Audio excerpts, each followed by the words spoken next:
right, hello everyone. This is Warrior Woman 91 coming to you today with You Got It.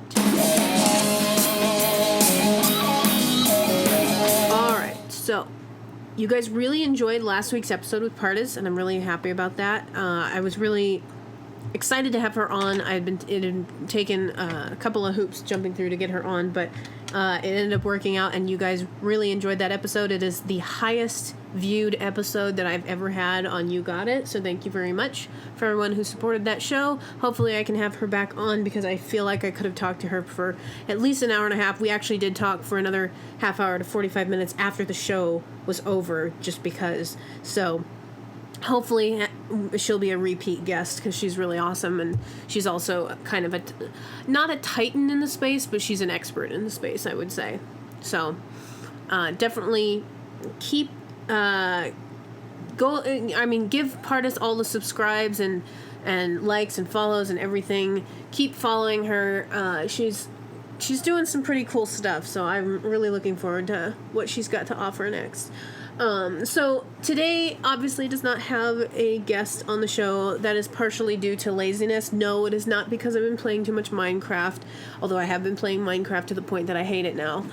It is largely just because of laziness. But next week I'm hoping perhaps to have my good friend Neon Taster on the show, depending on if we can work that out for a recording. So stay tuned for that upcoming next week.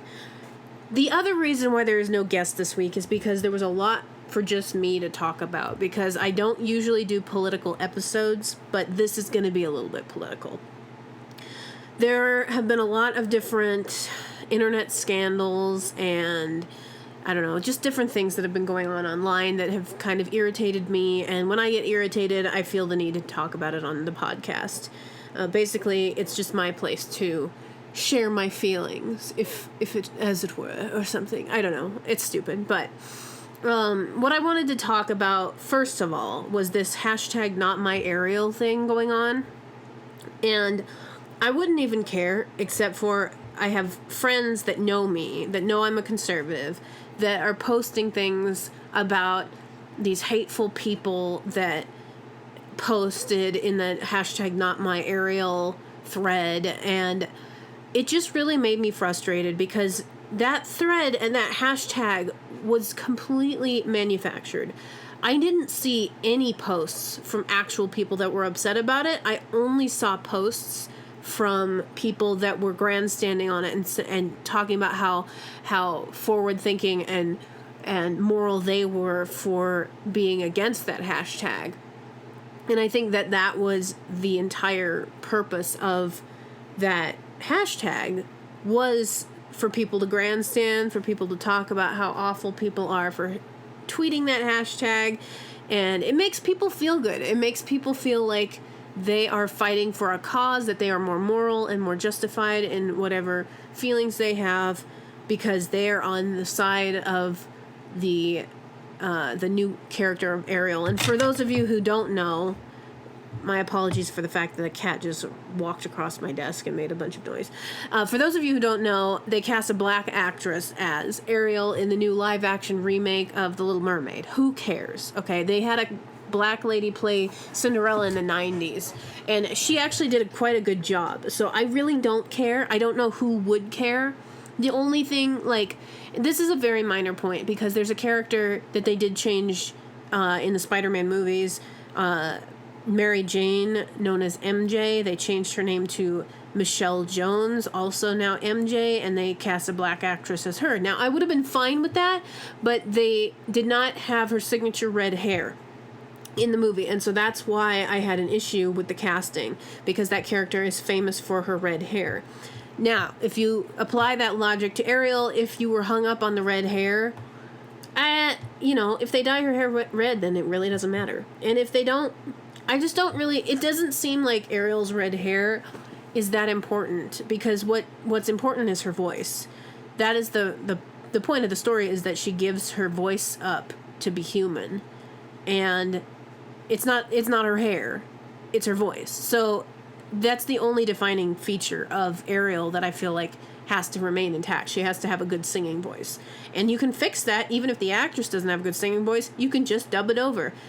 Look at the live-action remake of Beauty and the Beast if you think that they can't just dub over, because Emma Watson has a terrible singing voice. And even the auto-tune couldn't completely fix that. So, that's how I feel about that. I just wanted to say to the people that are posting memes on Facebook and whatever, and are talking about how much more moral and justified they are for being against this hashtag and wagging their fingers, yet seemingly not realizing that it's actually a fake hashtag, that nobody really cares about this. I'm sure there are one or two people. Okay, let's be real. There are rotten people out there. There are racist people out there, unfortunately. There are sexist people out there. I'm well aware of that. That doesn't mean that the majority of people are posting in this hashtag. I mean, there's only there's a small percentage of people that are on Twitter. There's a small percentage of people that care about Disney's live-action remake of The Little Mermaid. And then there's an even smaller subsection of people that are upset about the casting decision. And then, even if you're upset about the casting decision, that doesn't make you racist. There's an even smaller subsection under that of people that are actually racist, and that's the reason why they don't like the casting. It's not a problem if you don't like the casting. If you don't like the casting, that doesn't make you racist. If you don't like the casting because you hate black people, that's what makes you a racist. But not liking the casting because you wanted it to look like the original Disney version, that doesn't make you racist. That just makes you somebody who wanted it to look like the original. It's like, I don't know, if you cast a white character in a black role, I think people would be upset about that. I don't think there's a problem with that. If you like, I mean, I don't know, it's just really a dumb thing to be upset about. It's just the bottom line. So I did want to address that, because it's frustrating to me that people fell for that stupid hashtag that clearly was a marketing ploy by Disney to gin up outrage and make people feel like they're supporting a cause by going to this movie, which is just in turn to make Disney more money. And, you know, because leftists love giving money to big corporations, they're going to go and donate as much money as they can to Disney so that they can prove that they're not racist. It's the dumbest thing I've ever heard. So that was the first thing I needed to talk about. There's 3 other topics, guys, so this episode is going to be lit, all right? The second thing I want to talk about was actually originally going to be the first thing until this Not My Ariel thing came up. It's Trump's 4th of July celebration, which I didn't watch it in any respect. I saw some pictures that I thought were really cool, and I think it's really nice that 4th of July has been a thing this year to be celebrated, and I actually felt more excited about it, not necessarily because of Trump's celebration, but I'm sure that led into it a little bit. I think it's nice that people seem more excited about 4th of July than they have in recent years, instead of hating on it all the time. I get kind of tired of that. I really get... I have, 4th of July hate fatigue. So I don't want to hear about how awful America is on America's birthday. I don't want to hear how awful I am on my birthday. If you want to talk about that on the 364 other days in the year, then fine. But take a day off. Seriously. So here's my point about this. You've got Democrats that are really upset about Trump's 4th of July celebration. They're talking about how much money it costs. Okay, Democrats don't have a leg to stand on this issue. Neither do Republicans anymore. But Democrats certainly have no leg to stand on when it comes to wringing their hands about costs of things. Secondly, they're mocking him for holding a 4th of July celebration. Now, this is where Trump is actually ingenious on this issue. Because whether Trump is actually a full-blown America, thumping his chest kind of America supporter, he has positioned himself so that he looks like the pro-America guy. He looks like the guy who's celebrating the country. He looks like the guy who is standing on the side of traditional America, valuing the country, valuing the people that serve this country, valuing the people in this country. And so people, when the Democrats place themselves as against Trump's 4th of July parade, it really pits them against the well-being of the country. Optically. That may not be... I'm not saying that Democrats are anti-American. Some of them are. There are some Republicans that also are. But it pits the Democrat Party as an institution in opposition to the United States, in opposition to American well-being, in opposition to American heritage, in opposition to the celebration of this country. And so it puts Trump in a fantastically good position. Do you have any idea how many political ads he's going to be able to run next year?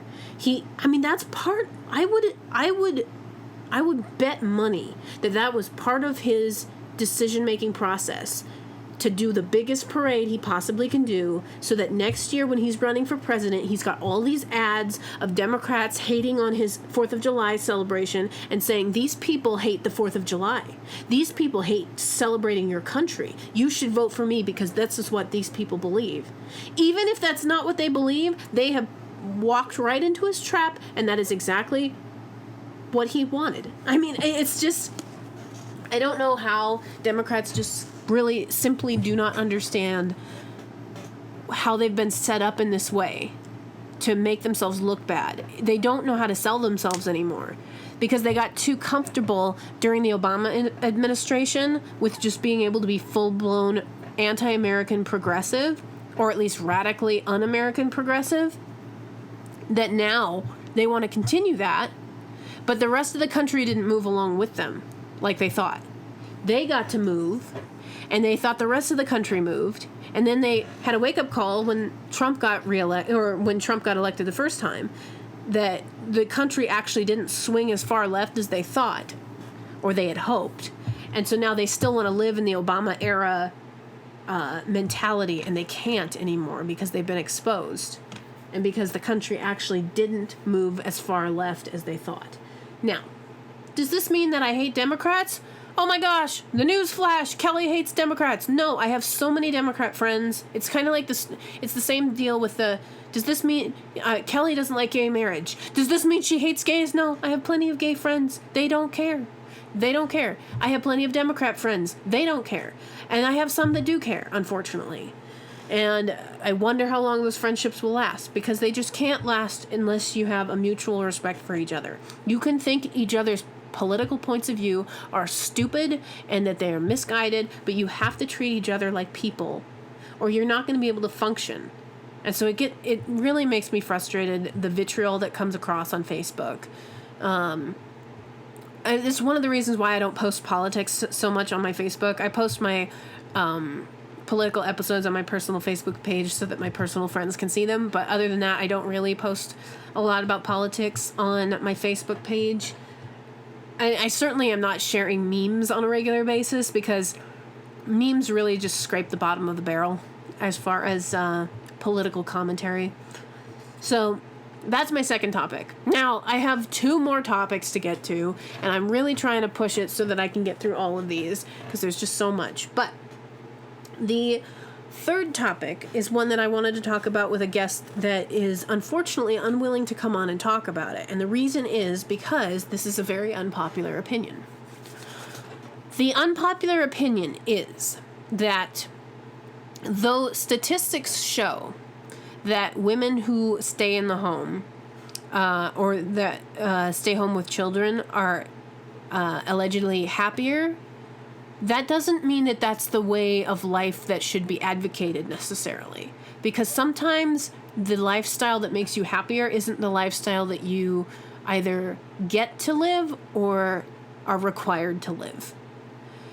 I am a firm believer in women in the workplace. I think that unfortunately the vitriol against third wave feminism has given ground and allowed people who are actually anti-feminist or anti-women in the workplace, it's given them a kind of a home to reside in quietly. And I just think that's unfortunate. This idea, I think that I mean, I will concede the ground on the statistics. If the statistics are true that women are more likely to be happier in the home, then the question would be, well, wouldn't men also be happier in the home if they were just home all day? I don't know if that has anything to do with gender necessarily. I also think that it's kind of a disservice to the women, or it's rather disrespectful, I should say. It's disrespectful to women who have chosen not to be in the home and that go out and work, and they work very hard. I think it's disrespectful to then come to them, and I'm not denying statistics. I'm just saying there's this mentality of people, well, you would be happier if you were in the home. You can't be happy because you're not in the home. That is the implication, that you can't be happy because you're not in X position. Well, no, I may not be as relaxed or comfortable necessarily as I would be if I was at home, but that doesn't mean that I can't be happy in a job or a working situation. That doesn't mean that I don't belong there. I just really have a problem with this idea that just because the statistics bear out that you might be happier in one position, that doesn't... I mean, I would be happier if I was like in a castle in Italy or Germany or something being served. If I was in Italy by a pool being served grapes, I would think I would probably be happier. But sometimes the situations that your life puts you in are not geared towards your happiness. I think it's a false choice to say, oh, I have to have X profession, or I have to stay at home with children, or otherwise I will not be happy. The reverse of the idea of the statistics is that you will not be happy if you are in any other position, and that is just false. You may be happy in different ways, in different positions. There are different kinds of happiness, and I don't think happiness is necessarily the goal here. Anyway, so that's just a little bit of a rant. I just have a lot of opinions on that issue, and it is unfortunate that I feel like the third wave feminism, really cancer that has spread, the anti-men mentality, has given way to the people that push back from that now embrace people that are complete throwbacks and think that women don't belong in the workplace and think that women would be better off if they were just all at home. And both of those positions are just wrong. So that's my third topic. And then, I mean, I might do an entire show on that. That was just my rant off the top of my head, and I could do so much more on that topic. It's very personal. But my fourth topic would be the Joss Whedon fanboys on Twitter. I just had to get this off my chest. Oh my gosh. So I commented on... Joss Whedon is one of these Democrats who's been hating on Trump's 4th of July celebration. And he tweeted out on 4th of July, he says, "We have a racist, fascist president who's using armed thugs in law enforcement and illegal militias to keep us cowed and hopeless. And he'll take the 2020 election by armed force and blatant, treasonous criminality. And that's us now. We're the country with concentration camps. So happy 4th."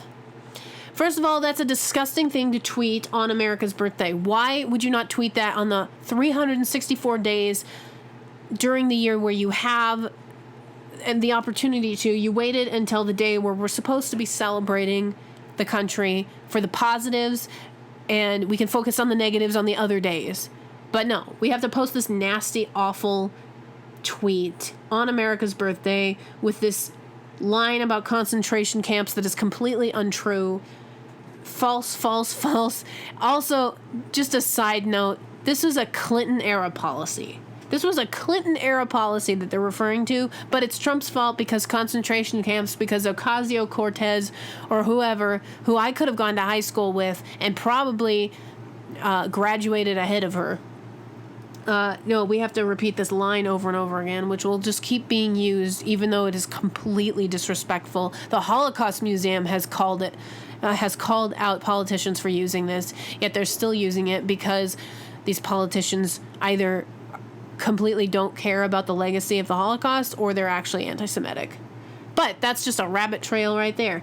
I responded with, in jest, obviously, but partially not, yeah, but you almost wrecked the Avengers, so go away.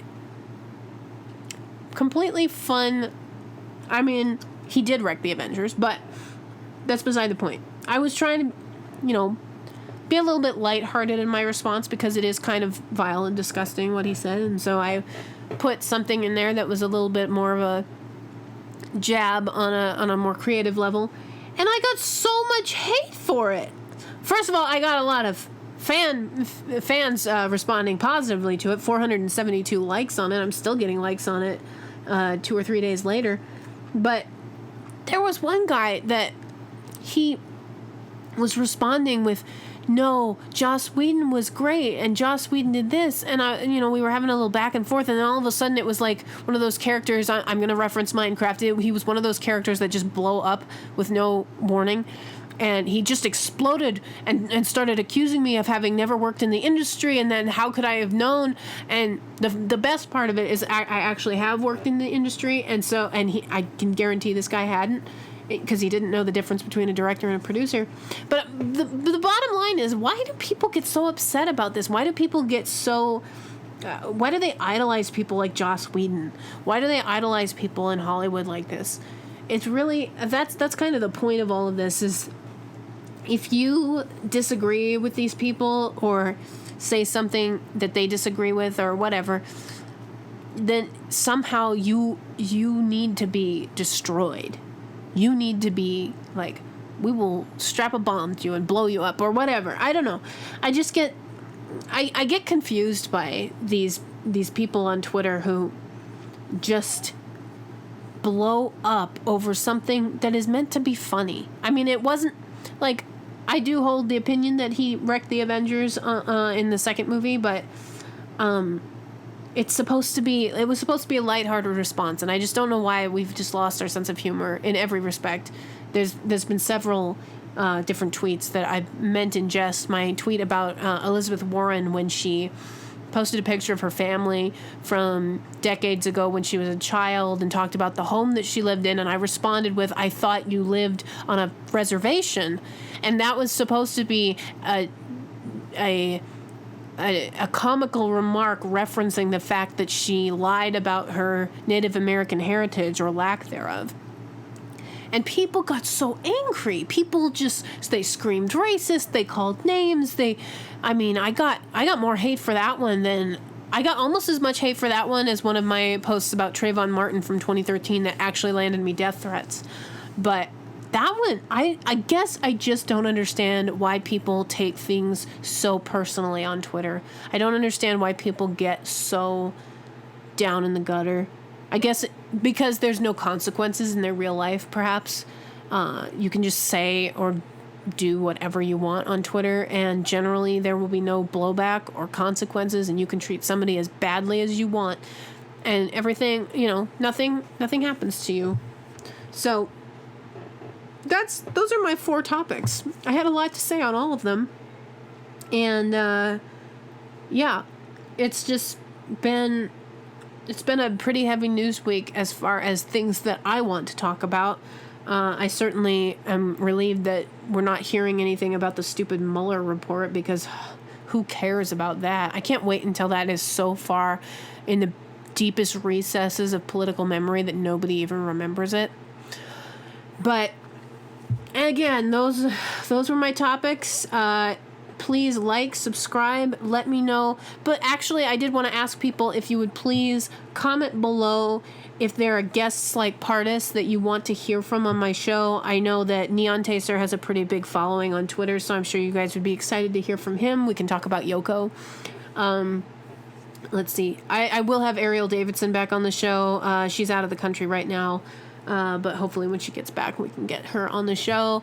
A lot of faces from the old show will be coming back, and then hopefully in the future, I'm really hoping that it'll be in the next couple months, but I want to get back to video shows and not just the audio only, because I know you guys all prefer to see, not my mug, but the mugs of everybody else that comes on the show.